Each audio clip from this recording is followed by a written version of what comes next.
Wake Up Warchant, fueled by DeLuna Coffee. Come explore our world of coffee. Established in 2014, DeLuna Coffee is owned and operated by the Lemmix family. Ed, Courtney, and their son Brett.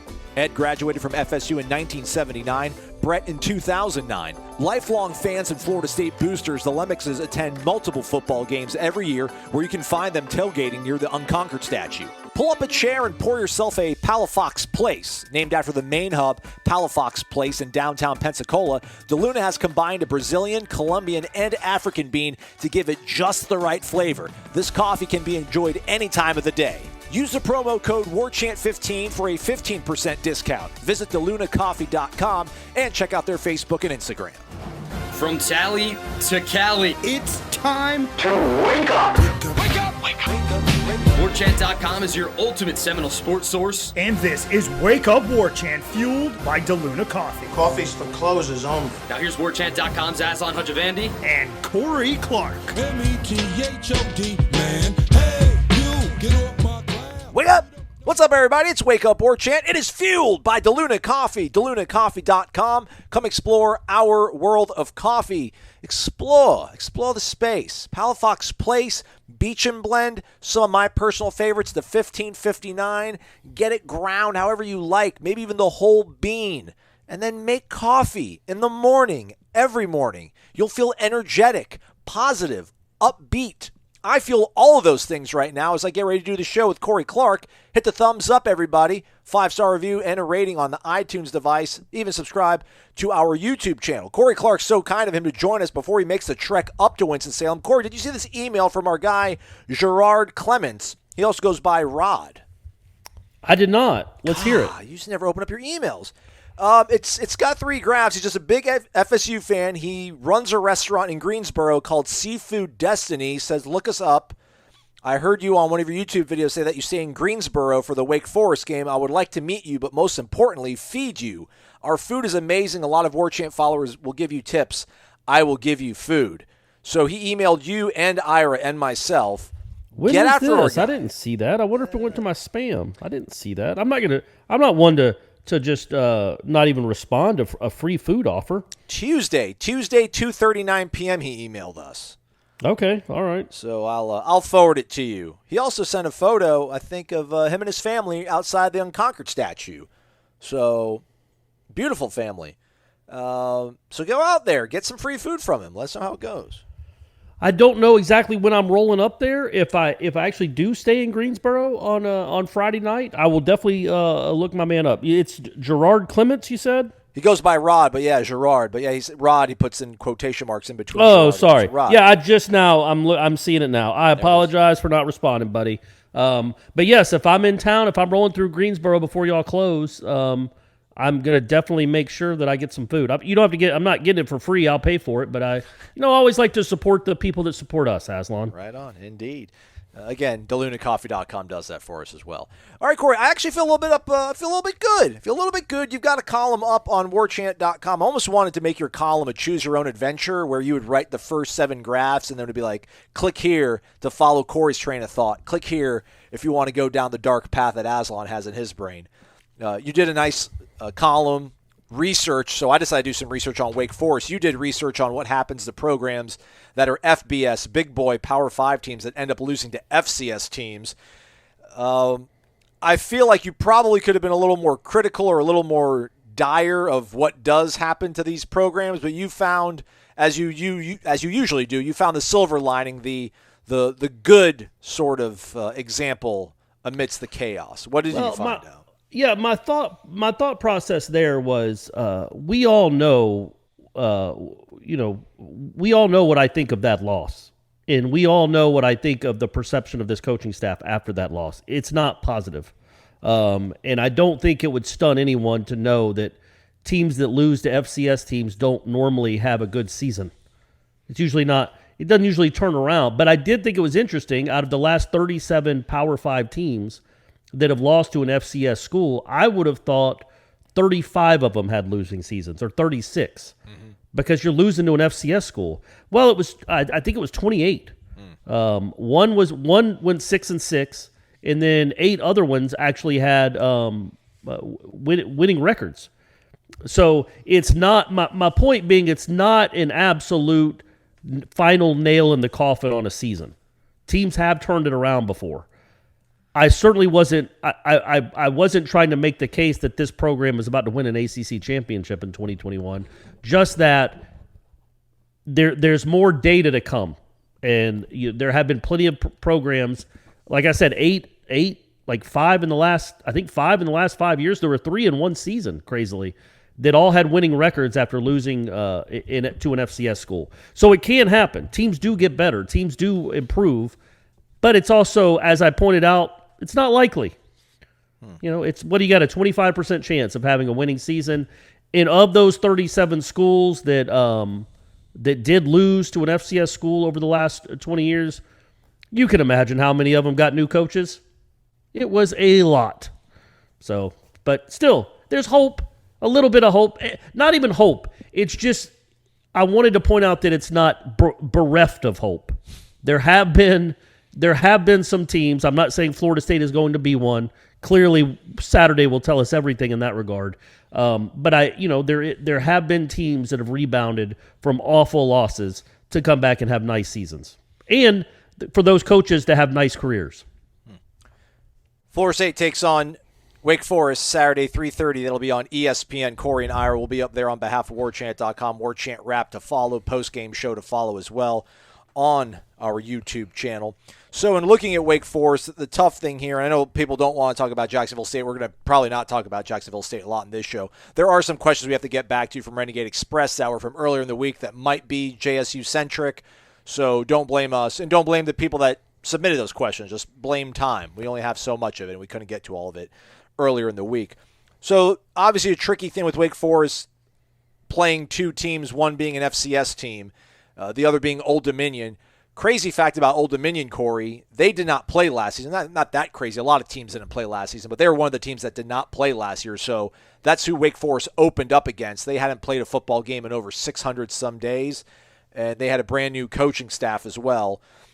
So that was a little bit of a tricky contest. Old Dominion, though, did run for about nearly 120 yards in the first half, and I was watching it. They were breaking a new quarterback, dual threat guy, not nearly as dynamic, speedy, quick as our guy Jordan Travis, more of a bigger bodied sort of guy, and he didn't have nearly the confidence or the just the vision that a guy like Jordan had. So it was their passing game wasn't hitting. He wasn't running for a lot of yards, but their running backs were able to push the pile forward and, again, run for over 100 yards in the first half. I think Wake's got a little bit of a smaller defensive front. They're led by Miles Fox. He does play the rush better, though, than the pass, but his tackling grade's quite low. But they're a little bit susceptible on the rush, I would think. What scares me about Wake a little bit are their receivers just matching up against Florida State. I don't really know. I think the defensive front right now is a strength of this team, I would say, or at least on the defense. So that's a good thing. The secondary, I still don't know what to think about the secondary. They got Ja'Cory Roberson. That kid's just really good. He was preseason all-everything pretty much. Just 50-50 balls, he'll catch them, slippery guy. A.T. Perry's a guy that's got me a little bit nervous because he's a guy from Florida, and he's 6'5". And, guys from Wake Forest just kind of from Florida seem to do bad things to us. Or any team from North Carolina that's got a guy from Florida always seems to play. Who was that guy that Wake had? Who was the guy Wake had a couple years ago? Was it Surratt? Yes. Is he in the league? He left. I don't know if he left early, but he didn't get drafted. He signed free agent with the Lions, and then I think he got waived. Oh, man, because that guy was a wrecking ball. Yeah. Not just to Florida State, to everyone. Like, he was leading the country in catches, I think, before he got hurt, in yards. Like, he torched everyone, and his brother's the one that's at Carolina, right? Is the linebacker or was? Chaz, who actually played quarterback for a little bit when Larry Fedora was still there. It does seem like Wake has had a pretty good run of receivers here lately because they had the Dortch kid, too. You remember him? Oh, yeah. I feel like, man, could you say Wake's had better receivers the last 5 or 6 years than Florida State has? At least close to it, right? The same ballpark. I mean, other than Terry in 2019, no one's really had a killer season. Bad pun. Probably. Yeah, that needs to change, man. That needs to change. It would be nice to get. I mean, they've really, when you think about it, they've had 1 year out of the last decade where they had a good to almost great receiving core. 1 out of 10. Yeah. That's crazy to do at Florida State. But man. hey, they capitalized on it though. They made the most of that receiving core. But man, it's like, gosh, golly, like go find some guys that can make some plays. It's the state of Florida, man. They're all over the place. Shake a tree, somebody will fall out. Offensively for them, they got a really, really good left tackle. So I'm really curious to see how Jermaine, how many times Jermaine does go up against him and how well he does fare against him. Zach Tom. They've got 2 running backs. Pretty pedestrian. Nothing. I almost want to call them the holy roller backfield. A Christian Beal Smith and then a Christian Turner. So okay. Watch out for those guys. Beal Smith's a little bit more of the. He gets a little bit more of the workload, but none of them are nothing crazy breakaway speed. Beal Smith did have a touchdown, a 36-yard touchdown run against Old Dominion, but that was kind of more of a blown assignment, MA stuff, than him just being some sort of burner. And then defensively, they've got the number 1 defensive back in the ACC grade-wise, according to Pro Football Focus, third in the nation, in Kalen Carson. Kid's a sophomore. Yeah, how was he last year, though? He was pretty good. He was actually quite good. Was he? He was second team, I think, all PFF, something like that. So, the only reason I do that, again, you know how I feel about PFF anyway, but it's just who they played. Yes. It's hard. I mean, who's the highest graded FSU defender right now, Aslan? I would hope Jermaine or not. Probably it's Stephen Dix Jr. Oh, that's right. That's the trick. So you know what I mean? Like it's 2 games in. So we don't. I'm sure the guy. I'm not saying the guy's not good, but 2 games in, and the 2 opponents you faced are Old Dominion and Norfolk State. You would hope that this will be a bigger test for him this weekend. He's been targeted 9 times this season. They've caught 3 passes on him. That's right. You don't go into his area. You don't go into his zone. Not Dix. Tommy the Carson kid from Wake Forest. Yeah, I know. That's what I'm saying. But yeah, we'll see. We'll see what he does with old Help Dog and Pokey coming at him. Yeah. Real quick on Helton before. Actually, well, let me finish up the Wake Forest. And I'll talk about Helton. And then they still got their kicker, who I think went 5 for 5 and 19 in that rainy, soggy game. Right. That Skiba kid. So that's something to kind of keep an eye on a bit too. But again, man, Old Dominion start off pretty strong against them in the first half, run the ball well. They turned the ball over twice with bad interceptions, and Wake Forest had a kick return for a touchdown in the first half. Old Dominion almost blocked a punt that could have maybe changed the dynamics of that game early on. So maybe, hopefully, Florida State saw something on Wake's punt coverage or punt protect that they can hopefully exploit, because, man, they've invested a lot of time in special teams. It would be really nice to see them cash in on that. And then Norfolk State, again, an FCS team, they moved the ball right down the field and kicked a field goal in their first drive. So quick start, obviously really crucial. Keyshawn, somebody posted about Keyshawn. Just we've been a little bit hard on him after the drop against Jacksonville State, but they point out the fact that he did make some pretty tough catches against Notre Dame.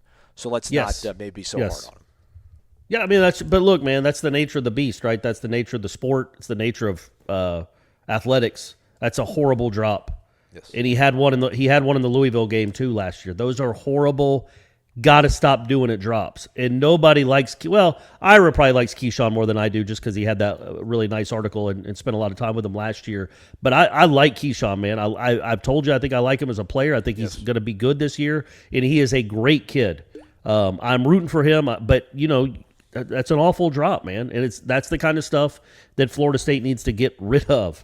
And nobody hurts more than he does about it. But it's worthy of getting sniped at a little bit. But yes, in the first game, he did make a couple of really big catches. Yeah. And then lastly, Jamal Banks is a guy that I think we need to keep an eye on red zone wise. Sam Hartman to me hasn't looked all that sharp.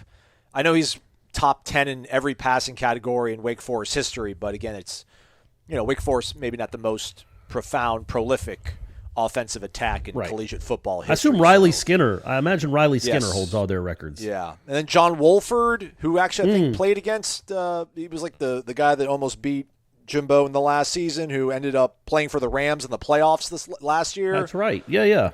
He's like second on there. And then someone who's played pretty recently is ahead of him too. So it's been the Clausen tree has really produced a lot of offense for them.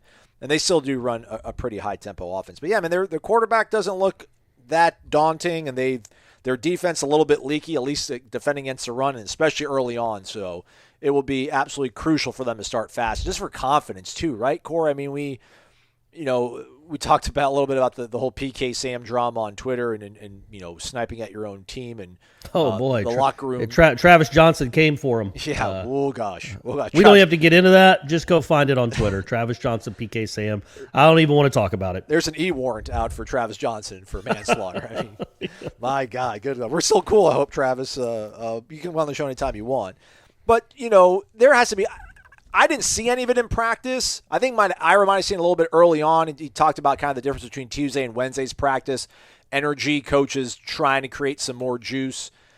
But, I mean, it would only be natural for them to come a little bit down in practice. But I thought they practiced pretty well when we saw them on Wednesday. We were not able to see them on Thursday. They don't let us view practice on Thursday and Friday, which I get it. It's fine. That wasn't a complaint. I'm just pointing out the facts of the situation. But, man, they certainly – they haven't started good in any of the games this season. Let's change that. They didn't start good against Notre Dame. They did not start good, obviously, against Jacksonville State. They did not play well at any point against Jacksonville State.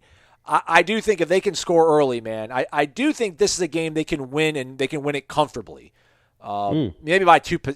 I don't. It shouldn't have to come down to the last possession. I don't think it should have to. But we'll see. We'll see what team comes out. Which one was the fluke, right? We'll find out which was the fluke. Yeah, and mainly, it's a cliche, but look, Wake is Wake, man. They're nothing special. Clearly, Florida State doesn't appear to be anything special either, but it's not like you have to play a perfect game to beat them. You just have to play well. Play better than play like you did the first game. Don't play like you did the second game. If you play like you did against Notre Dame, you're going to win the game. But can they do that? That's what we have to see. But really, it is all about Florida State. I mean, they can come out and get steamrolled, and they can come out, like you said, win the game by maybe a couple of scores. It's all on the table. We have no idea. But Wake is nothing to fear. And Florida State isn't either. I'm not saying that, but this isn't going to Death Valley, man. It's Snuggy Hill.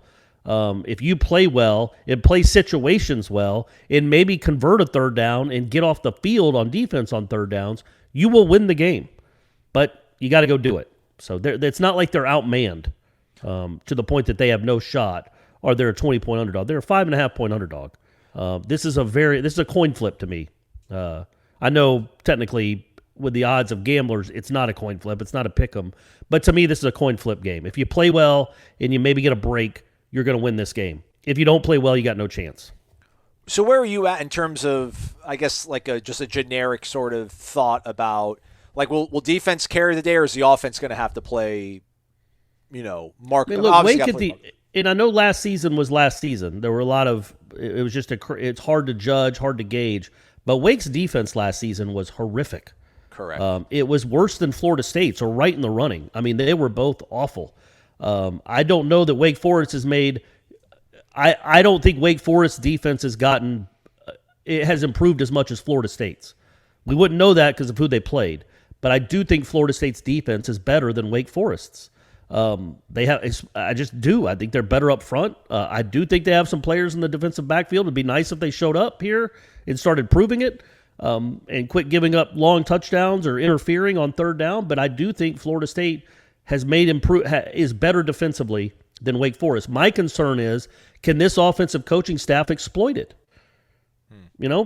Jacksonville State's defense isn't any good, and you put up 2 measly touchdowns against them. So Wake Forest defense might technically play better on Saturday or put up better numbers, but it's because it's not going up against a good offense. Maybe we'll see what happens, but I hate to say this, I trust Clausen and his guys to put together a game plan that's going to put up at least 25 to 28 to 30 points on Florida State's defense. Even if Florida State's defense plays pretty well, they might give up 4 touchdowns. I'm not at the point now where I can trust Norvell and Dillingham to devise a game plan that's going to exploit a bad defense. They have to prove it to us at this point. Absolutely. And they haven't yet. So that's my concern going into this game. Which offense will be better coached and execute better? That's because the defenses are probably similar. I think Florida State has a bit of an advantage there. But, that advantage can be erased with bad coaching, or not good coaching, I should say. And they really need to prove themselves this week, man. If they lose 44-40, look, man, at least you can hang your hat on, okay, maybe these guys really can get it together going on offense. Adam Fuller, it has been awesome knowing you. But at least the offense can get it together, and you believe in these guys. But if they go out there and puddle around and put up another 17 to 20 points like they did all of last season and what they just did against Jacksonville State, there will be no confidence in what these guys do on the offensive side of the ball. And you can say, yeah, their offensive line's banged up. They don't have great offensive line. A lot of teams don't. Neither does Jacksonville State. Neither does Wake. It's not like every team that you play has these monsters at offensive line. They're all struggling on offensive line, save for 8 to 10 programs. You have to be able to coach around it somehow, some way. And that's what I want to see on Saturday. 44-40, I know it would be a heartbreaker to lose another game by 4 points or 3 points or whatever, maybe on the last play again, but at least you'd feel better about this guy's an offensive coach. Right. It's what he was hired for. Yeah. Start producing. You can always go get, if you're worried that Adam Fuller isn't the right guy, you can always go get another one and go find one until you get it right. You can't go get another Norvell. He's the guy. This is what he does. He's an offensive coach, so start proving it. Yeah, I guess the concern for me would be, if this goes bad, I think it's the offensive line does not kind of rise to the occasion and play above their head a little bit, because they are battered. They are beat up a little bit. I think we'll see most of their starting five that we saw week one out there, but they're nowhere near as healthy as they have been. I mean, Maurice Smith's probably not going to play, I wouldn't think. Robert Scott is a guy that's nursing some stuff. So, I mean, but I still think they should be able to run the ball against Wake Forest. And if they can run the ball well enough, I do think that will loosen things up for McKenzie to make some throws, and then it'll be a nice sort of balance and synergy. I'm most worried about just the back end of Florida State's defense and how they'll be able to match up with those receivers that Wake Forest has. Because they'll lull you to sleep with the run stuff, and it won't be pretty, but can you stay on your P's and Q's? Can you stay in phase and whatever code word, keyword they're using? Because they got some really good receivers, and we still don't really know what kind of defensive backs Florida State has in terms of just pure coverage skills. And shooting. Well, and also maybe quit playing your corners like they're T-Buck and Dion. Okay. You know what I mean? Like they play so much man and so much. I don't know that maybe you have the guys that can play man all the time, especially out wide. Because think about Notre Dame's touchdowns. Think about the last touchdown against Jacksonville State. That's corners getting beat. Corners usually in press coverage getting beat. Why is it so easy seemingly to get behind these cornerbacks? I know you don't want to play 12 yards off them, so you're giving them 7 yards every time they throw it, but it's better than 60. And hopefully that can get corrected too, because again, Brownlee was in not Brownlee. Travis Jay was in a position to make a couple plays, and he didn't. And he should have had a pick on Saturday night, and he didn't. But Brownlee got beat a couple of times. One time I think they overthrew it, or they threw it out of bounds, or in the first half. But the guy ran right by him then too. And the play before too. So yeah, right. If you're going to get run by that easily, maybe back up. Like if I'm covering Keyshawn Helton, I'm not playing 2 yards from him. I'm 18 yards in front of him. I'm gonna get a running start to help me out here. It doesn't seem like the Florida State DBs understand that concept of not letting anybody get behind you, because it happens repeatedly, and they either give up a long pass down the field, much more than Florida State receivers make plays. The cornerbacks give up like other receivers against Florida State make those plays. They either interfere or they give up big plays down the field. Let's stop that. Growing up, my dad used to take me to the game at the stadium. We'd watch our favorite team play, and then we'd always eat at Zaxby's. That's why it means so much to me that Zaxby's is the official chicken of college fans. To me, they go together perfectly. It reminds me of my dad and... Oh, come on, Ref! Are you serious? Get some glasses! Terrible call! Now I take my kids to the game, and we always eat at Zaxby's too. It's tradition. We're proud to be the official chicken of college fans. Zaxby's, indescribably good. And don't forget to listen in for the Zaxby's Indescribably Good Player of the Week every Monday on Wake Up Warchant. All right, let's go to the Renegade Express. This is S. Quinn 67. Wake up! Uses the musical notes emoji and then blow, blow, Seminole wind. So I think he wants blow, blow, Seminole wind, blow like you're never gonna blow again. Just kidding, he says. Saturday night, I was more despondent than I have ever been about a football game, and I was in the stands for White Right. But here it is. Tuesday, as I write this, I'm ready for the Seminoles to throw a beat down on the Demon Deacons. To hell with Snuggy Hill. Question for you guys this week. Good spirit, S. Quinn. I like it. How many sacks will Jermaine Johnson have against Wake Forest? I would say 1. I'd put the over-under at a half. Okay, I'll take the over. And I'd go over. Look, it's going to become very obvious very quickly that teams are not going to let him. They're going to figure out a way to stop him. Whether it's putting 2 guys on him, rolling away from him, they see these they see the film too, and the guy's been very good. I mean, he had 11 tackles that game on Saturday night. So they're going to try to. And Clawson's a good coach. Wake Forest is coached up pretty well, so I don't think they're going to put their tackles in a position where it's a lot of one-on-one. So they're gonna always know they'll know where 11 is. 11 is the top, as Stan Jones would always say in the basketball scouting report. 11 is the top of the scouting report. He's the first name the offensive players at Wake Forest and the coaches have to deal with is 11. So they're going to know where he is, and that will be the case the rest of the season. Pro Football Focus only has our guy with 6 tackles. Crazy, right? I don't. Maybe they don't give assists or something. Yeah. I don't understand. But yeah, he had 11 according to Florida State stats. Yeah, he's credited with 10 stops, and stops are tackles that constitute a failure for the offense. So go figure. He's got more of those than tackles, but he's got 11 total pressures, 5 sacks, 6 hurries. Yeah, I'll say at least 1. Again, he's gonna have his hands full. That Zach Tom kid, that's their left tackle. Although I don't know, maybe they'll move him around to avoid that guy. Not that he's Walter Jones reincarnate, but it'll be a good little challenge for our guy. But yeah, let's maybe get a strip sack. And I'm not going to put that much pressure on you, Jermaine. You've been doing great. Just keep it up. Right. Spartan Noles 71, a.k.a. Ralph in Hawaii. Aloha, guys. How's it? Was wondering if you could please ask Mike Norvell, where does the arrogance come from that he thought the team could overlook anyone and scheme that game plan? Mahalo as always. Go Warchant. Oorah. Yeah, Ralph's still a little peeved. I'm glad Ralph wasn't in town for that one. Oof, yeah. That would have been rough. Yeah, man, that was that was a big miscalculation on the head coach's part. He's got to earn a lot of trust back, trust that I'm not even sure he had to begin with. But he has to do. They have to look better the rest of the season, starting this week. And there's a lot of trust that was lost with that result, with the way his team played, and with some of the tomfoolery they did in the first half.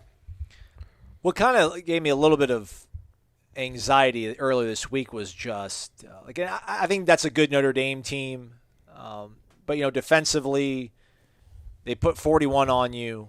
You let Jacksonville State put 20 on you. Then Jacksonville State got shut out against UAB, and Georgia just could have, UAB could have called mercy on Georgia. Yeah, that was 28-0 in the blink of an eye. That's a lot of transitive property and moving stuff around. I'm just like, man, what if this defense is still just very leaky?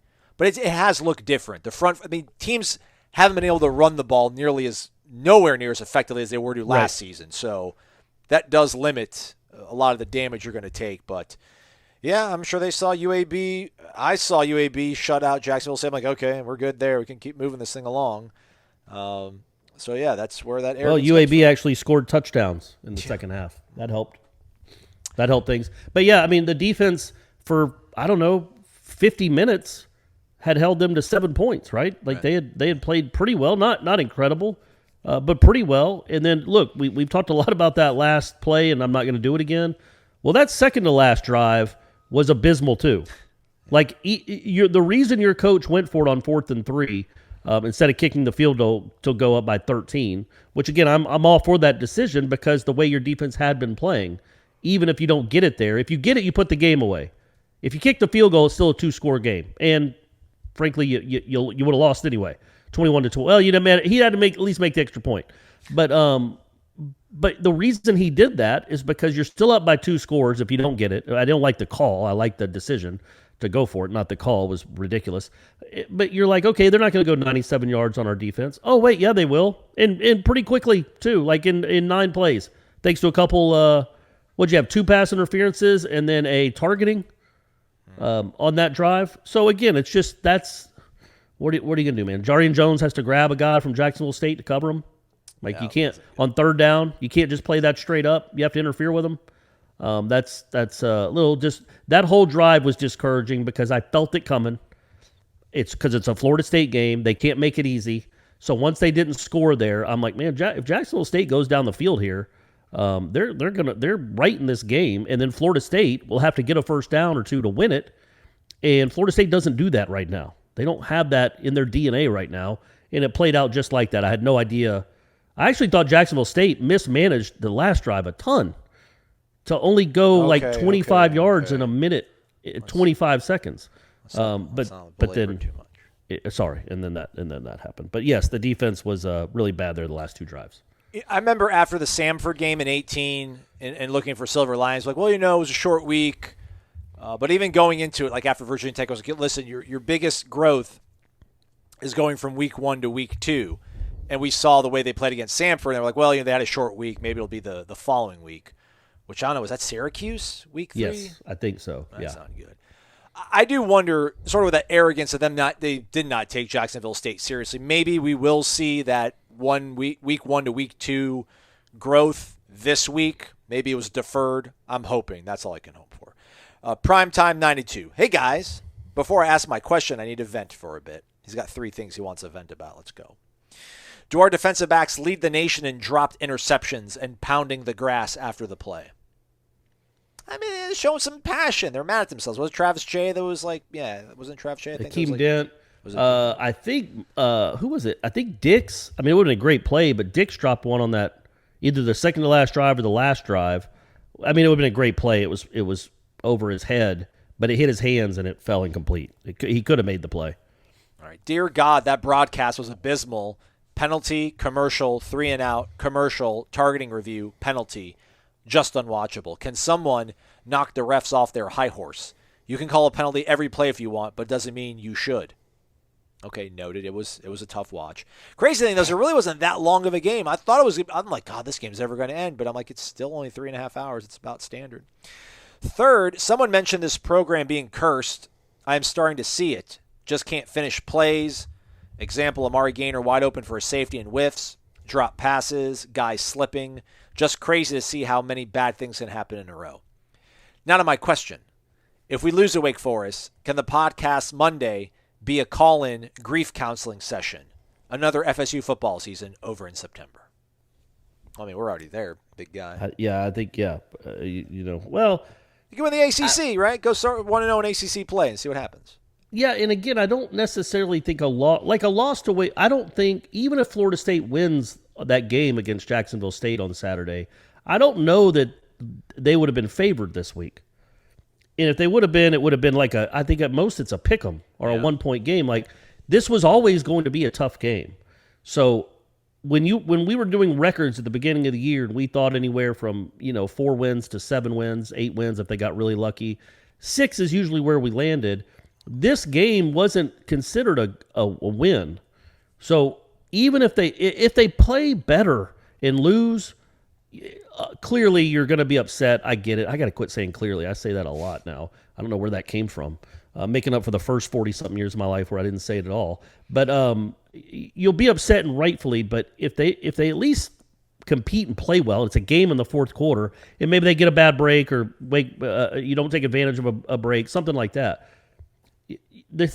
What you're looking for out of this season isn't over, because at most, I would say, a 2017 or 2019, when you really thought maybe there was I'm just using recent years, not the 90s, when you really thought, okay, there's a chance they could get to 8 or 9 wins or 10 wins. Your 2017 team, they were number 3 in the country. Yeah. That season was over in September. Yes, because your goals were all done. Well, so 16 when you lost North Carolina on that right, field goal. North Carolina and Louisville back to back. So your season was done in 16 after those 2 losses because of what you were playing for.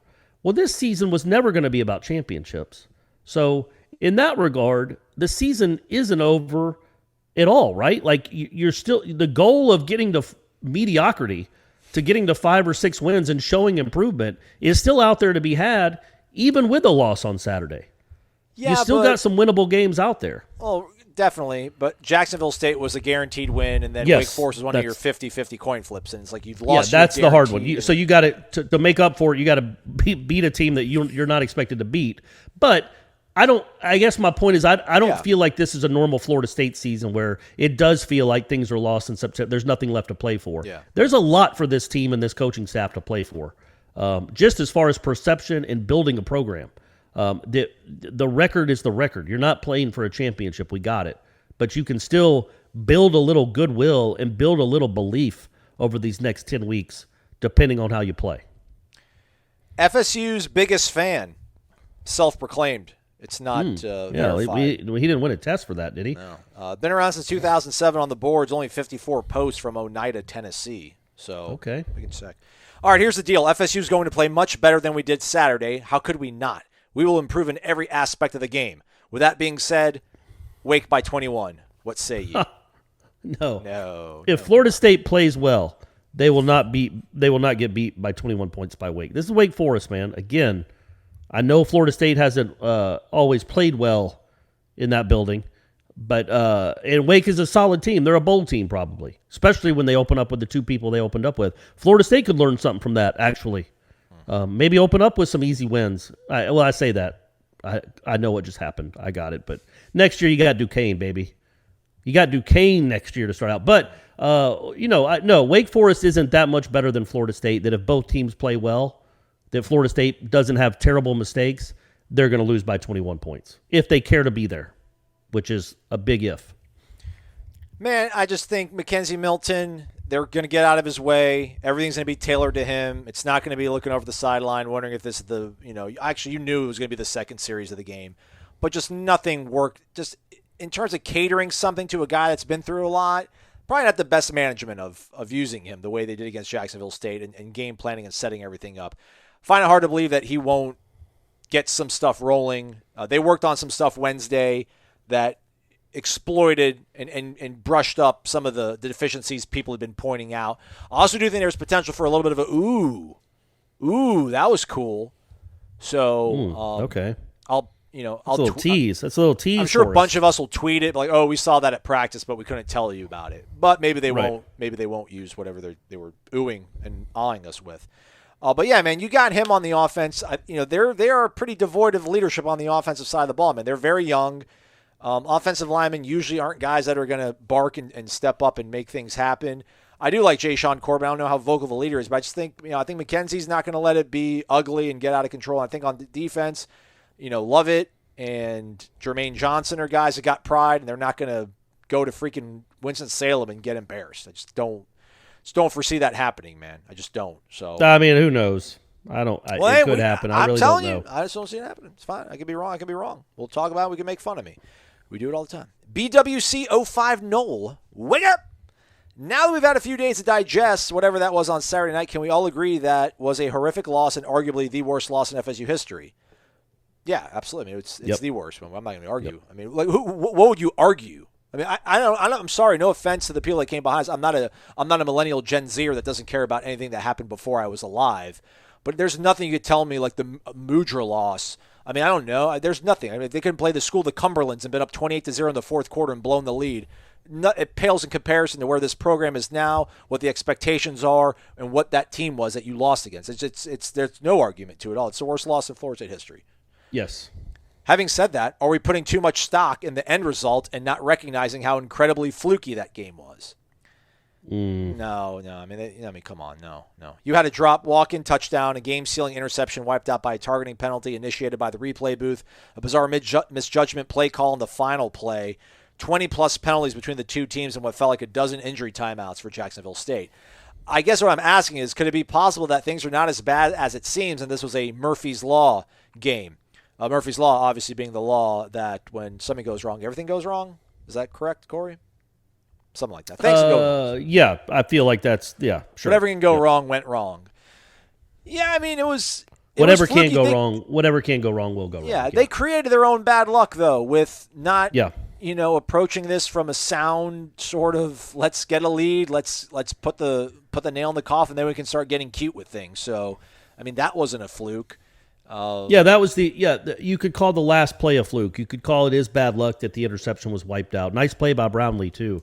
On that, there are a lot of things where if they go a different way, but at the end of the day, you were in a 3-point game with 6 seconds left against an FCS school that you put up 41 on last year, and it was shut out the week before, and that lost 31-0 to UAB the week before. So, no, yes, that's what happens when you play down to your level of competition. A couple of bad breaks and you lose. That doesn't mean it's a fluke, though. It means you were poorly coached, poorly prepared, and the other team took advantage of it. And what, to me, is what's got lost in the shuffle a little bit. It's not like Jacksonville State played great. Yeah. They had as many penalties as Florida State. They gave Florida State 30 yards on that drive. They got them to the 2-yard line when they decided to give it to Toafili and then throw a fade to a freshman. Like, that was all Jacksonville State. They were about to punt. That was 3rd and 20 because, of course, it was 3rd and 20. And Milton gets hit targeting. Now, that was a real targeting. And then they also had pass interference. So they gave you 30 yards on that drive. You still didn't take advantage of it. When you gave Jacksonville State another crack at it because of a targeting, what did they do? They took advantage of it after they had one touchdown pass wiped out because of an illegal man downfield. So, no, I don't buy that. They deserved what they got. It was they played poorly for 60 minutes. The last 6 seconds lost them the game, you could say, but I think the first 59 minutes and 54 seconds lost them the game because they shouldn't have ever even been in that position. Man, we got a lot of questions, Corey. I really speaking of misjudgment, misjudged how many calls we have. But so to that point, we both said it wasn't fluky. I've said we'll find out whether or not the Wake. Right. I don't think we think that that's who they are as a team. Okay. Or as a coaching staff. Yeah. I think their coaching staff had a horrible game, especially on the offensive side, and one call on defense there at the end was horrible, inexplicably bad in my opinion. No. That does not mean they're bad coaches. Good coaches have bad moments. Great coaches have bad moments. No idea what Norvell is, but that was certainly a bad moment. I don't think it's a referendum on what he is as a coach.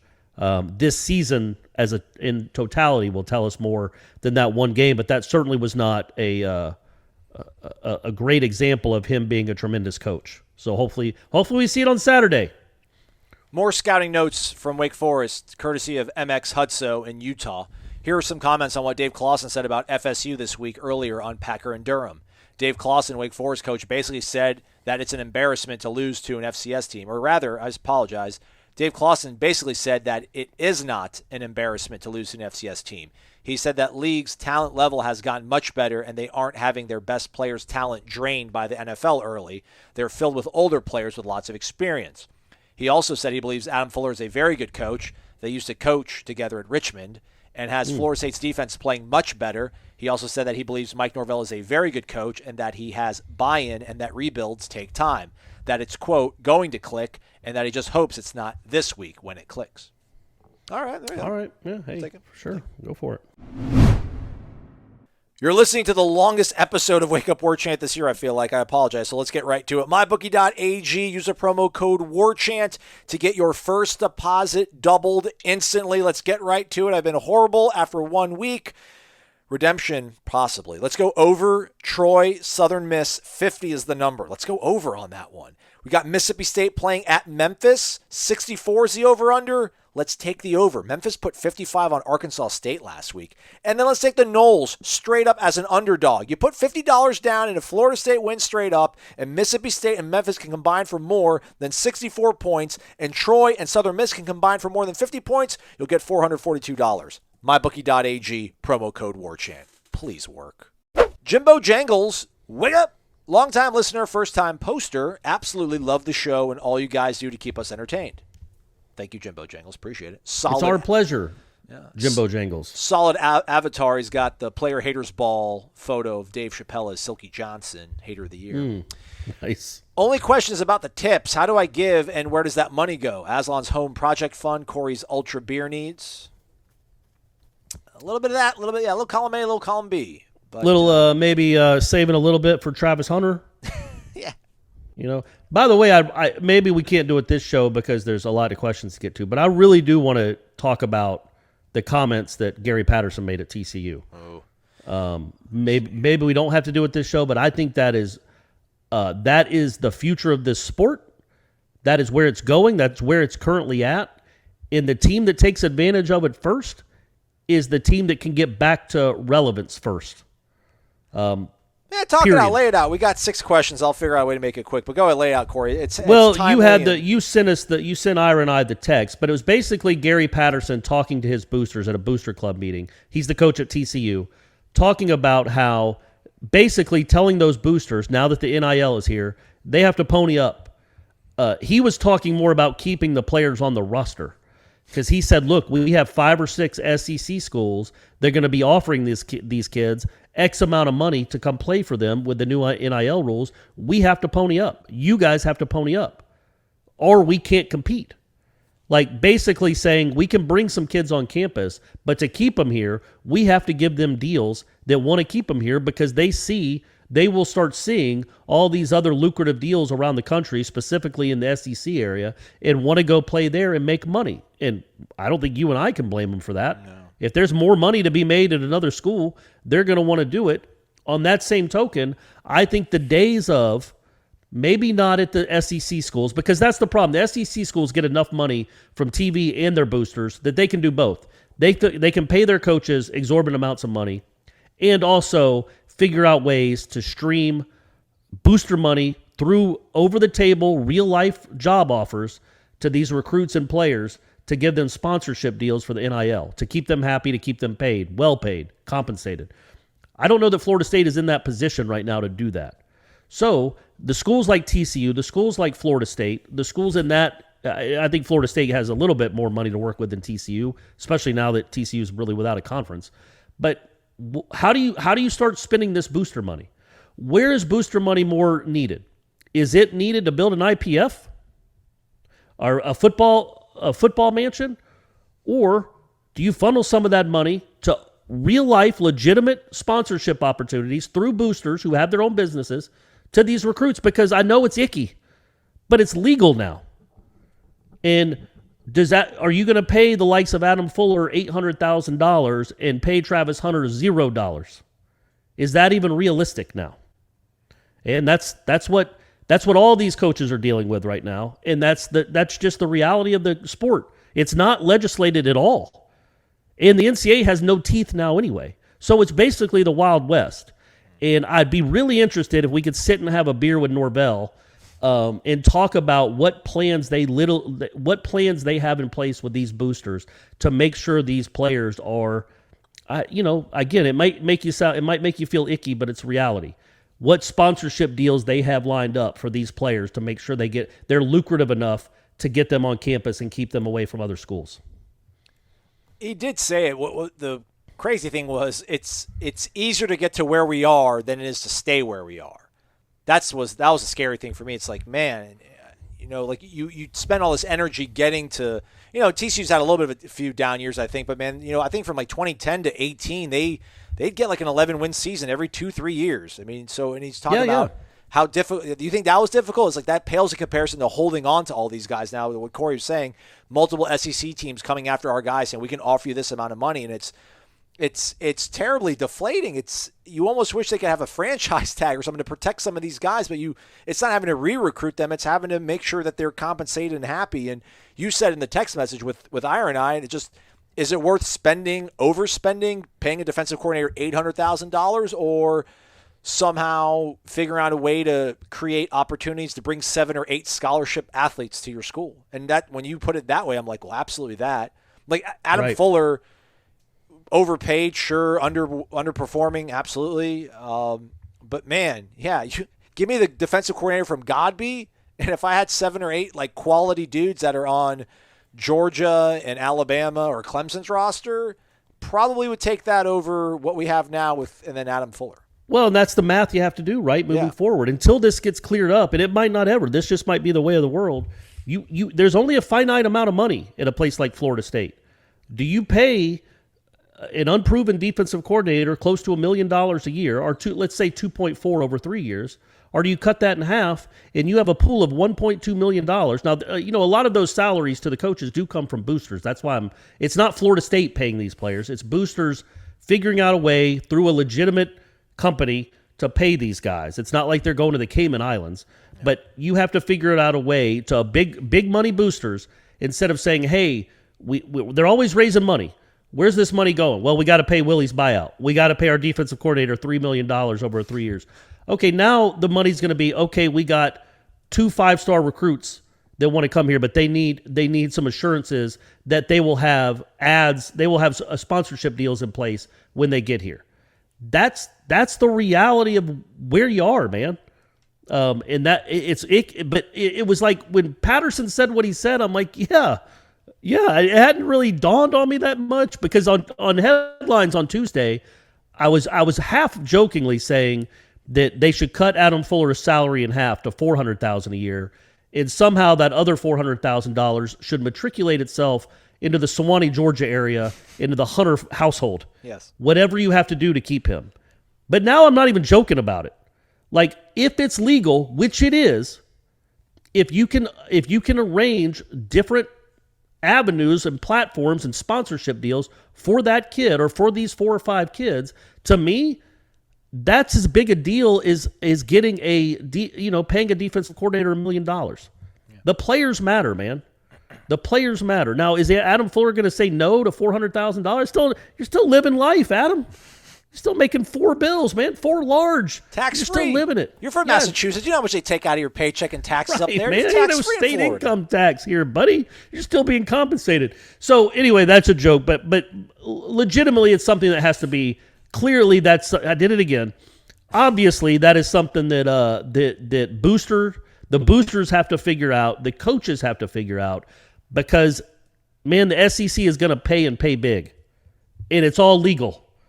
Yeah. So, how do you keep up with that? You can't keep up with the coaches' salaries. Obviously, you just can't. They have more money to pay their coaches than you do, and it's not close. But if you start funneling money to another area, you might be able to keep up that way. I don't know. I don't know, but it's kind of I wasn't going to say disturbing, because I'm not disturbed about players getting their market value and get paid what they're worth, but it's a trend that has to be taken advantage of while you can. No, it's to get the players you need to flip this roster, and that might be how you have to do it. Spanx lady, can men advertise Spanx? Do they make Spanx for men? I think. I don't know if Travis Hunter needs Spanx, but he can still talk about it. My girlfriend wears it. My mom uses it or something. My aunt or whatever. So, but no, it is disturbing, just because. I mean, it's Gary Patterson isn't saying you guys are giving me nothing. Just saying I need more. That's the bummer of it. It's like, all right, like, hey, we got our Toyota dealership got $10,000 to your quarterback. Like, what are you trying to say? Like, we need to give him $35,000. Like, and that's where it becomes disturbing and gross. But I don't know how you setting the market is what hasn't happened yet, and I don't know what the market is. But Florida State needs to figure out a way to be near the top of that market. Well, if we're gonna be like the NFL, we need a salary cap. We need to cap these kids on what. The NCAA ain't doing that, man. The NCAA's just wash their hands up. Their backs turned. They're just standing in a corner like the Blair Witch Project. They don't want to see anything. They're just standing in a corner. But yeah, Jimbo Jangles. After that, when we're on YouTube, apparently, I guess you link your credit card to your YouTube. Not saying to do it, but if you were that curious, that's how I guess it happens. Ray Pereira told me about it one time. Daryl, Thomasville, North Carolina. Corey Aslan, for instance, let's use IMG Academy. When these guys are recruited, wide receivers can catch, defensive backs can cover, defensive guys can tackle, offensive linemen can block. Some of the best high school players in the country come here to play football, yet when they get to college, they all of a sudden forget how to catch, forget how to cover, forget how to tackle, forget how to block. If you listen to what Coach Norvell said in the press conference Saturday when he said they must have froze. How do you freeze up in football? These guys have been playing since they were in Pee Wee League, at least most were. How do you not know how to catch a football, how to tackle, how to cover somebody? These are fundamentals in football. These guys many of them are 4-star players, but even if you're a 3-star, you still know how to play football. How do you watch a guy catch a football, then watch him waltz in the end zone? Can you explain that, Corey? Thank God he asked you, not me. Sign for Warchant. Drink DeLuna coffee. Hit the thumbs up button. Don't give up on our Noles. Been a fan since 1967. Go Noles. There you go, Daryl. You've seen some dark times. By the way, Daryl, just so you know, this is me and you talking. Tuesday nights, I drive up to Atlanta, so I can't do the show on Tuesday nights because I immediately leave headlines and drive up to Atlanta to be with Brady, to pick him up from baseball practice. Thursday nights, I have to take him to baseball practice. So Wednesday night is the only night we can do the live show where his practice schedule isn't affected, and I can make sure he's still on time wherever he has to be. So that's the only time I can do it. Now to answer the question, I don't know, man. I don't know. I mean, I think that's just the answer of a coach that is as confused as everyone else, because it is inexplicable. Jamie Robinson plays really hard. He does, and he played 83 snaps in that game. Why does he just stop running in that moment? Does he think the game's over? Like, even if, think about this, like if Brownlee doesn't pull up like he just heard, a whistle blown, and it starts to push that kid out of bounds like he should, and he's about to be tackled. What are the chances are the kid just, because he knows the game's over, you'd hope, just throws the ball randomly over his head before he goes out of bounds, like backwards? Right. Probably 25%, right? He might have had the wherewithal to think this game's over. I got to keep this ball alive. I don't want to just get tackled at the 11, so I'm going to throw it over my head. What Florida State player would have been there to pick it up? The one guy that could have been in the play stopped running. Meanwhile, his receiver made a screen block on the last 5 yards to get him in the end zone. That, to me, is inexplicable. A kid that really tries hard, plays hard, just stopping. But how does the coach explain that? I mean, Jamie Robinson isn't a quitter. You don't get to where you are. You don't get to starting at a FBS Division I school by being a quitter or being lazy or freezing in moments. And same with Brownlee. The Brownlee one is even more just confusing. It's like he was, I just don't know. I don't know if he was worried about if he wanted to let him run another second off the clock to catch it. Like he didn't want to tackle him immediately because he thought they might be in field goal range. There was too much going on, man. There was just too much going on. Jacksonville State only needed a field goal.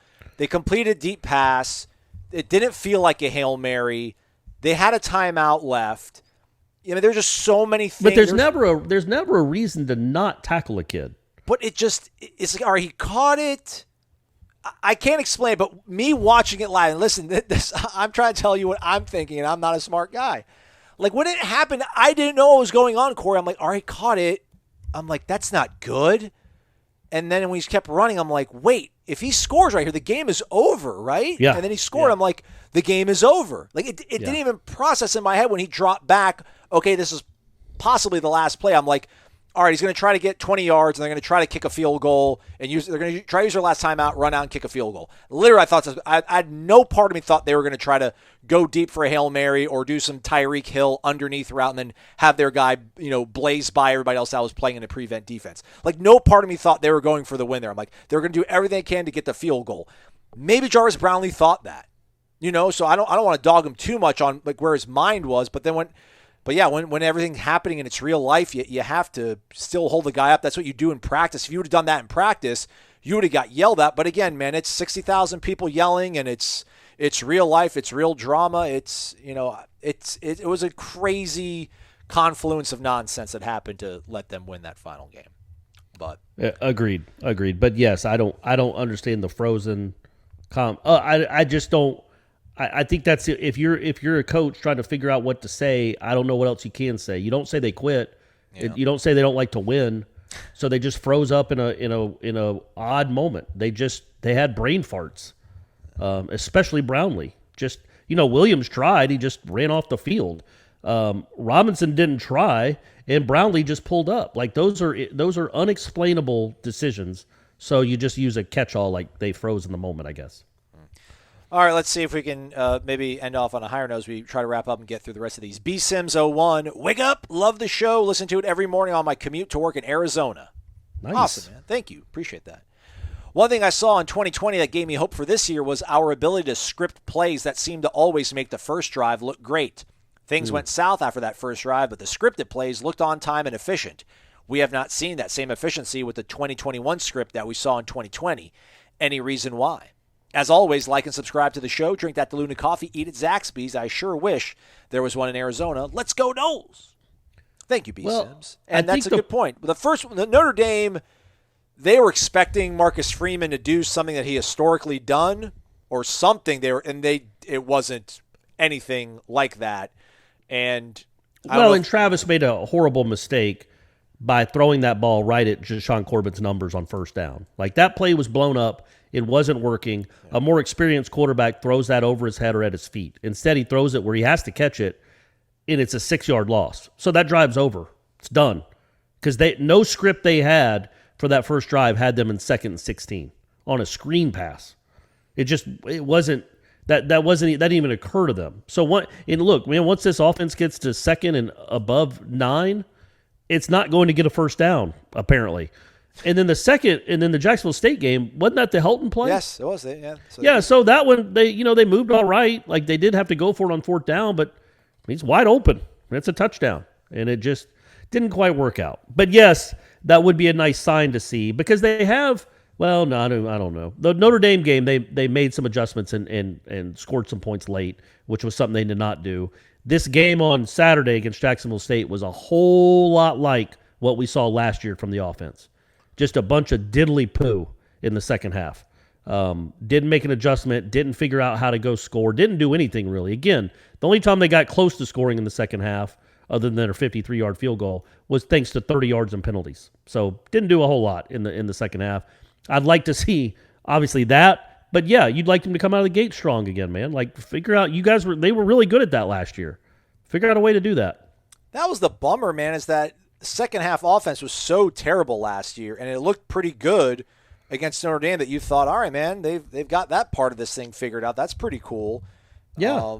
And then, obviously, what happened against Jacksonville State, Can't have nice things, man. Can't have nice things around here. They scored on their first drive. They got a touchdown first drive against Notre Dame, second half.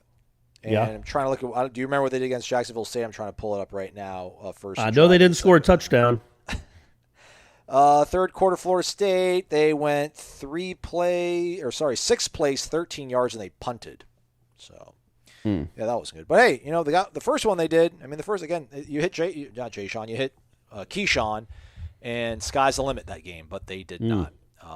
So, we'll see this game. Hopefully it returns. And if not, then we can – that really is a good point you brought up, though, B-Sims one. I mean, that's something we can – I'll definitely ask Norvell on Monday if they don't do well in their first drives of the half. So just, what happened, was kind of a calling card you could hang your hat on last year. So thank you for that. Appreciate it.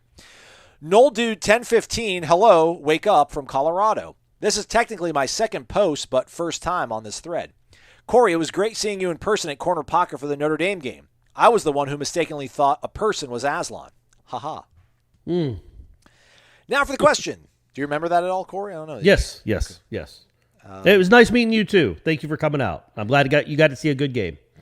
Now for the question. Looking at practice last week and this week especially, from what you guys witnessed, how was practice? Was it tough? Are they battling? I've heard from some media personalities that an Alabama practice is way tougher than what a game would be so that when they get to the game, they are battle-tested. And if I may ask a follow-up, what are the chances that a change is made midseason to someone on the defensive side? You guys are great, and while this loss sucks, at least you guys are breaking it down. Keep hustling. All right, let's reverse it. Chances made midseason on the defensive side if things keep up, or not keep up, but if they, I know that's the thing. They're like, can you really? I know Adam Fuller 2020 was horrible. Wake Forest game, Notre Dame game was not horrible, and Jacksonville State game really wasn't that horrible. The last two drives, horrible. Do you get fired for that? That's looking on that, it's crazy. But I don't know if they let Syracuse screw around and come and beat them, and I don't know, you're 0-5 or Louisville, look, going man, into the bye, possibly, nothing's off the table, man, nothing. As much better as I think they've been these last 2 weeks, that last play will stick in the craw of every Florida State fan for a long time. So if you go out and give up 40 to Wake, and then you come back and maybe you beat Syracuse 41-36 or Louisville 45-28 or something, but the defense doesn't look any better or starts getting worse again. The key is, have you recognized that he's not the guy for the job? If you still think he's the right guy for the job and he doesn't have good players, you believe in him, then you don't fire him. You just don't. But if you come to a conclusion through the next month or so that we're making a change at the end of the year, we are definitely making a change at the end of the year no matter what, because you still got Clemson and Florida to deal with. I used to be against it, but now I'm to the point where if you know you're going to make a change anyway, go ahead and make the change. That gives you a head start on figuring out who the replacement's going to be, and you have a guy like Randy Shannon on staff, who I assume could slide up into you would have an open coaching spot, so he could slide up into an on-field coach. I don't know if he'd be the coordinator, but he could slide up into some capacity, and you could try to make it work and see what happens. But yes, everything is on the table depending on how these next 3 or 4 games go. Okay, was there 2 parts to his question? And then, so what did we see from practice? Listen, I thought they practiced poorly leading up to Notre Dame, And then I thought they actually practiced quite well last week leading into Jacksonville State. So take that for what you will. I mean, they only really go good on good in the first 10 minutes of practice when they're in the IPF, and they end their work in the IPF with like an 11 on 11 that's good on good. I haven't been for those because I'm sleeping. Sorry, everybody. It's been some late nights, but I really don't have an excuse because Ira and Austin go every single time. Every waking minute they can be at practice, they go to it. So Ira said that it did look pretty rusty, pretty bad on Wednesday. But yeah, I mean, there's moments where McKenzie made some really crazy throws, like bad throws. Like what? Like how did you miss it that bad? And then he responded with like a 35-yard dime to Pokey, which and then we saw Jordan do some of that in the preseason camp as well too. So that's probably that's one of the more disappointing things for me, Corey. Is that I was like, all right, man, this is gonna be cool. We can watch practice, and then we're gonna kind of know what's gonna happen based on what we see in practice.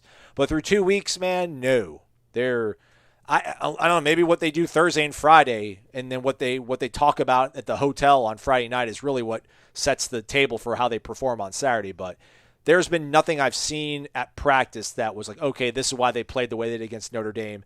This is why they played the way they did against Jacksonville State. It just hasn't worked that way, unfortunately. I was hoping. Well, and to the other part of the question about Alabama, number one, nobody watches Alabama's practices, so it's hard to know. But that's the same thing that was Florida State in the 90s. Like their practices, of course, were harder than the games because they were going up against a bunch of NFL guys, and they had guys behind them that were going to the league. So you had to show out at practice, and you had to play well, or you'd get humiliated and lose your job. That's what's going on in Alabama now, man. Dare I say, iron is sharpening iron over there, and that's not really happening at Florida State right now. It's more like. Well, I won't be rude, but iron is sharpening iron at Alabama because all those guys are awesome and they're making each other better. And yeah, when the defensive linemen, the offensive linemen at Alabama, when they do good on good, are that's a tougher job for them at practice than it is on Saturday against everyone on their schedule. Good segue as we go to Old Dads and Noel. Wake up, guys. Aslan, I found and have used the Douglas Georgia Zaxby's. Thanks for that. Thank you. We appreciate that. In my opinion, we appear to struggle and labor for every first down, just like 3 years ago. Where is this offense made for playmakers? Well, that's Corey's point a little bit that he tried to be nice about. There just really isn't. I mean, Jordan's really it. Andrew. Well, you can scheme up some things, man. You can scheme up some things, and they again, it's one game. Yeah. This is a big one coming up, man. If it's another root canal, and the offense is scratching and clawing for every first down. And there's no big plays. I don't remember them having a play over 25 yards in that game. If it looks a lot like this, then yes, it's time to really start focusing on what in the world are y'all doing. But the first game, they put up 38. They put up 24 in the second half. They had over 440 yards of offense and 260 yards rushing.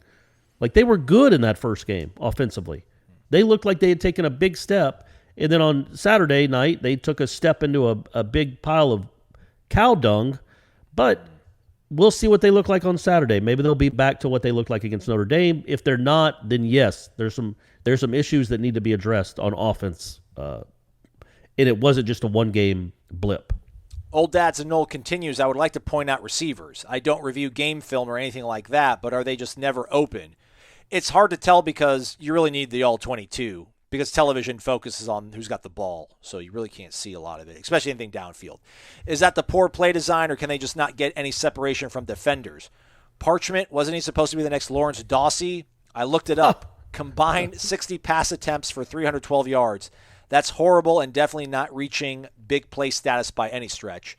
Always enjoy you guys, Old Dad. According to Pro Football Focus, Florida State's receiving grade is 62.7. That is tied for 86th in the nation out of 130 teams. That seems fair. So that's what you're getting from your wide receivers. The number one receiving team in the country, grade-wise, is Coastal Carolina, 87.5. Go hire that guy.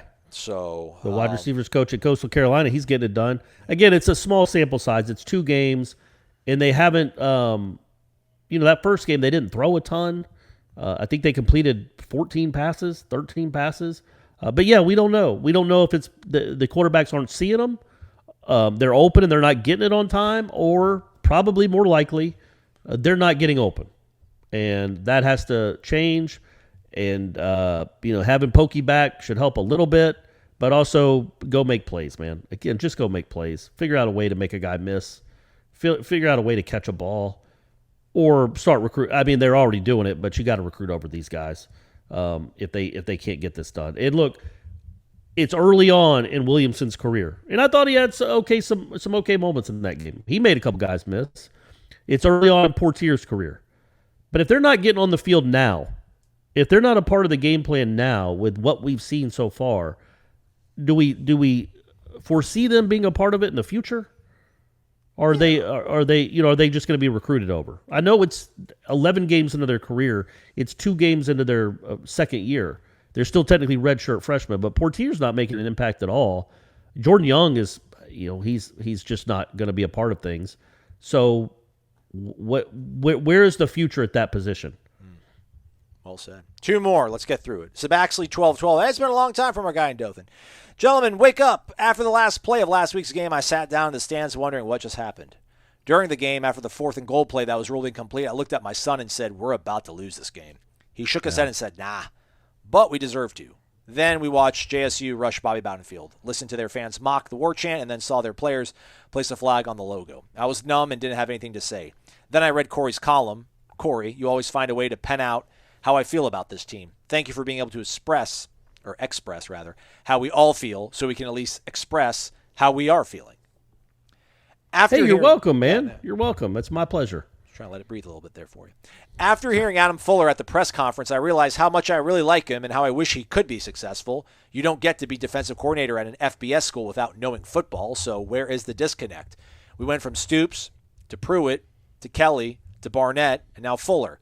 Is it possible that all 3 were swings and misses? Or is there more to it? Culture?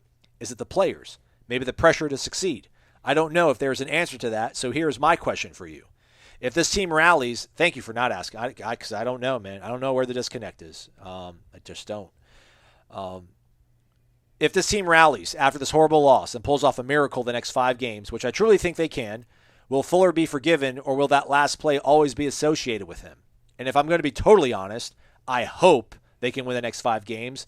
But because I've watched them over the last 4 years, I totally expect them to go to Winston-Salem and lay an egg.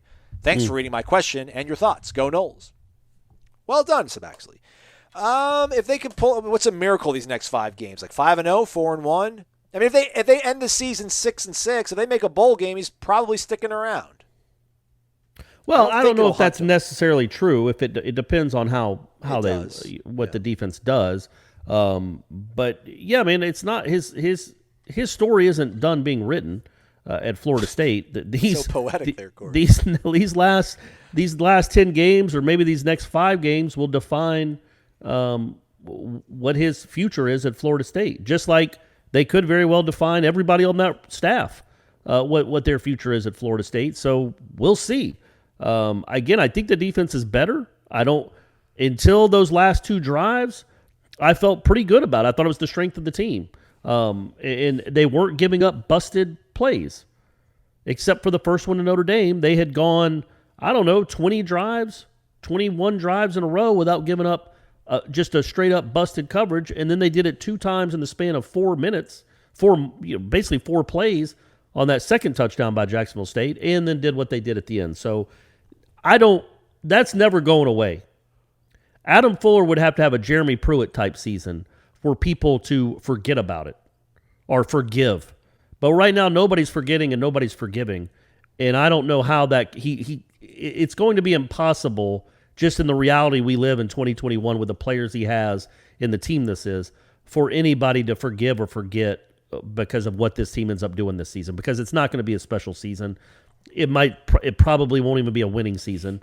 So what could he really, other than shutting out Florida in the swamp or winning that game like 13-10, I don't see how that play is ever out of people's minds. But it also doesn't mean he's going to get fired for it. But again, I keep talking about data points. That's a big one. That's right up there at the top of the list. That play, if they go on to be 85th or 86th or 74th in the country in defense, go 4-8, and you have that play too, always up there, I don't think any of us would be surprised. No matter how nice a guy is and how awesome he is to talk to, because he is, it's also a business. And you got to prove to your fans that you're trying. And if you're not going to just ship gold bars to the Hunter household in Swanee, Georgia, you might have to do something else to get fans, I don't know, somewhat excited about 2022.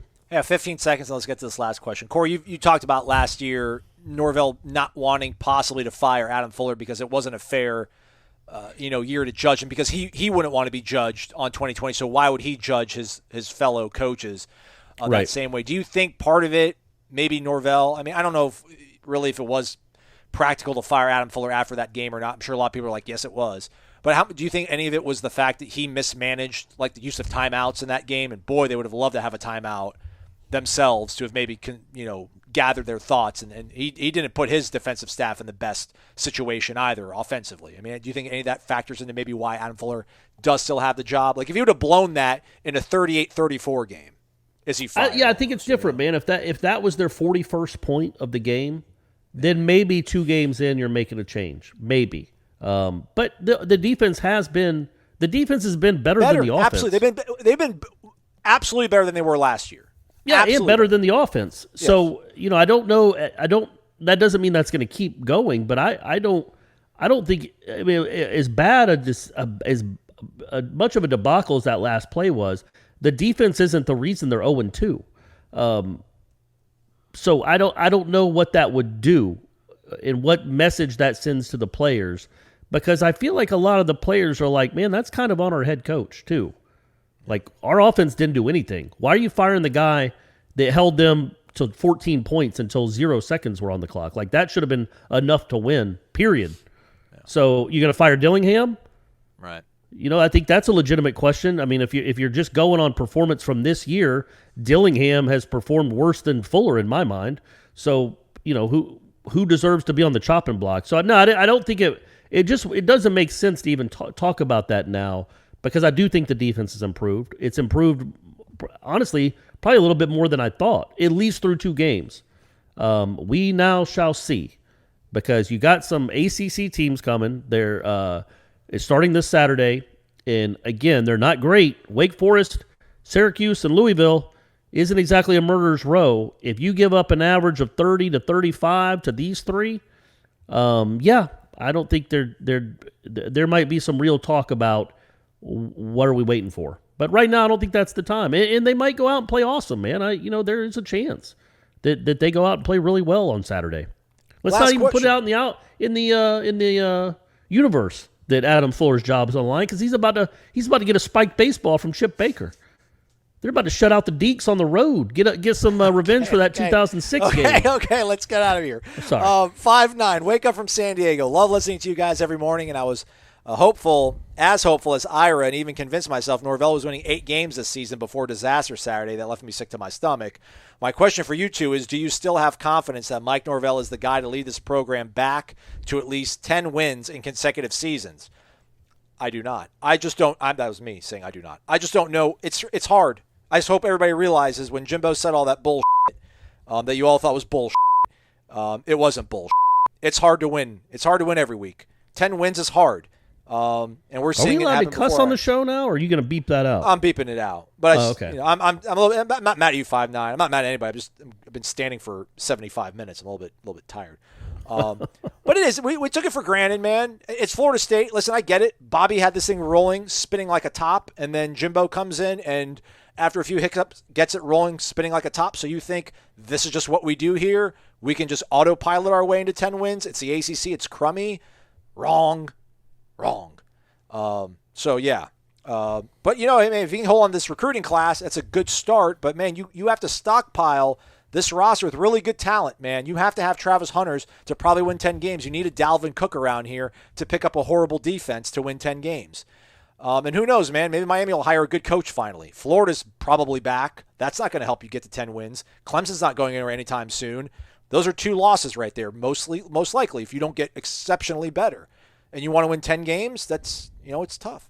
Back to the question, though, not about Aslan. I just don't know what to do with this coaching staff, in particular, both coordinators. I don't claim to know football like them, but they seem to constantly make head-scratching decisions with personnel and play calling. I just don't believe. By the way, that was probably the best I've been on this show in 4 years, and it took me 75 minutes and nobody's listening anymore. I don't claim to know football like them, but I just see these head-scratching decisions. I just don't believe Norvell can climb to where he wants to at FSU without making some changes at the coordinator spots. Oh, absolutely. Yeah. It seems like they don't know the strengths and weaknesses of their own team and put their players in some very bad situations. I'd love to hear your thoughts.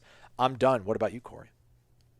Yeah, I think he summed it up. The questioner summed it up nicely. They have not bathed themselves in glory.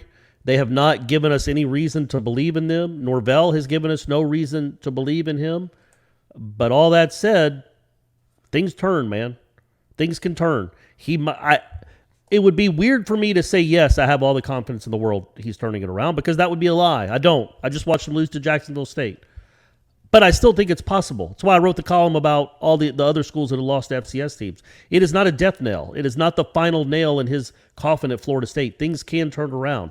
He is on the cusp of getting really good players here.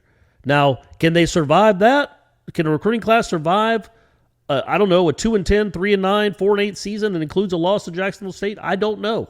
It's like a great experiment. But I'm not giving up on him, but nobody can say with certainty one way or the other.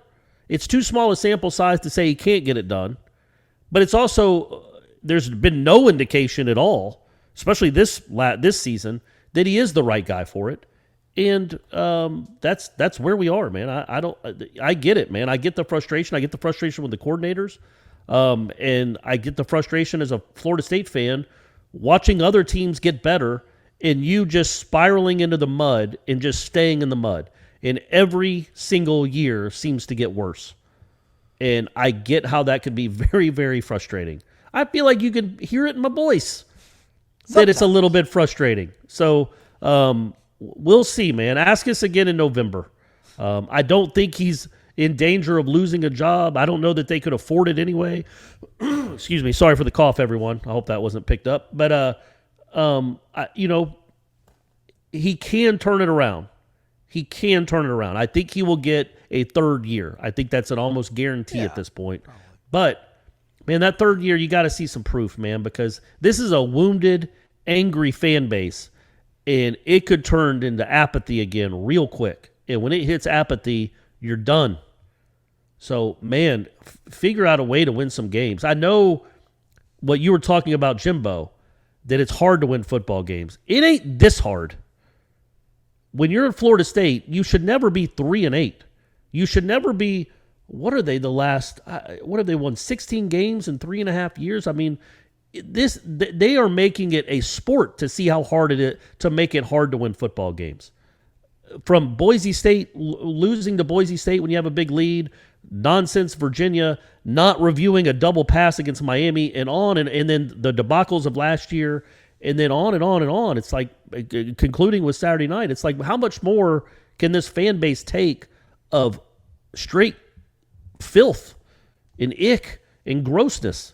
So I get it, man. I get why everybody's fed up. I think the guy can get it done here, but I have no solid proof. The proof, as I've said all along, is on Saturdays. And so far on Saturdays, he ain't getting it done. But this Saturday, folks, he is going to get it done. That's right. It's going to be 30-0. We're going to dance on Snuggy Hill, me and Ira, as we do our post-game wrap. Talk about Fuller. Talk about the great game that Malik McLean and Andrew Parchment had. They couldn't cover him. And then go from there. You gotta believe. You gotta believe, because what's the point of not believing? What's the point of just go into hope? You go in thinking you're going to win, because what does it hurt? Well, you got a score prediction? I think I don't know what I gave to Austin, but I got 30-0. Okay, all right. I got I think 34, 31, 38, 34, 38, 35. 38, 35 I think is what I picked. So, all right. You better believe we're done. Thanks for being here. If you stay for the whole show, you should have got like a souvenir for this one. This is another really long one. Didn't mean for it to go this long, but warchant.com, never finished. Jeff Cameron coming up 1 to 3 o'clock. A pregame show with he and Tom Saturday morning, and then postgame show with Gene and Tom 10 minutes after kick, and then the War Chant wrap with Ira and Corey will be available probably an hour or so after. 10 minutes after the game is over, you meant? Whatever Corey just said is probably right, because it's Corey saying it. He is Corey. I'm Aslan. Get us right, everybody. Thanks for listening to Wake Up War Chant, fueled by DeLuna Coffee. Come explore our world of coffee. DeLuna Coffee features over 24 different blends. DeLuna's unique roasts can be delivered ground finely for drip coffee makers, coarse for the craft crowd, untouched as a whole bean, or even in convenient K-Cups. Founded in 2014 by the Lemmix family, Ed and Brett are FSU alums and boosters who are extending a special offer to all listeners. Use the promo code WARCHANT15 for a 15% discount. Visit DeLunaCoffee.com and check out their Facebook and Instagram.